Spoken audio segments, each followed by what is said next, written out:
บ่จับอาภัพเงาหงอยใส่เขาโปดดอยตายแรงพ่อเสียงเนื้อสวนเนื้อนาหวังเป็นพ่อเลี้ยงหมูก็เสียงหัวอาหารถึงวัน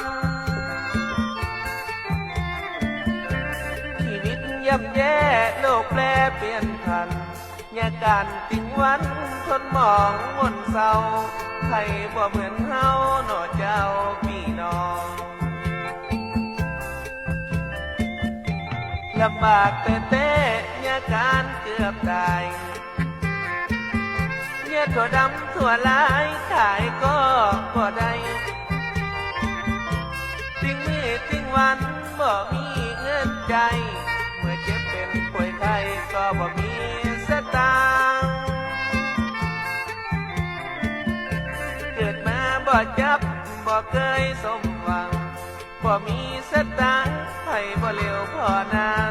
พี่น้องอ้าวอ้าบ่หวังมาร่วมสอนเขาเกิดมาทุกข์บ่มีไผเลี้ยวง้อมใจคนเดียวย้อนบ่มีเงินก่อนบ่มีกู้มีกินจะมาร่วมซ้อนบ่ได้นั่งขากายงอนเงินบ่เลี้ยงมีเงินเขาอยากเขาทุกข์เขาก็ห่างเดินเขาคนบ่มีเงินเขาบ่เลี้ยวพอนาเขาบ่มีวาสนาที่เกิดมาหนนี้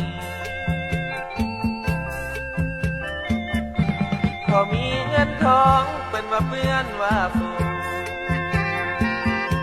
แม่ป้าป่อลุงก็ยิ่งย้ายใส่นาแต่ตัวของเฮาเกิดมาตั้มจาจึงตั้งหลังตั้งหน้าให้บ่เลี้ยวบ่แลเกิดมาตั้มก้อยเปรียบเหมือนนี่ซอยแห่ให้ก็บ่แล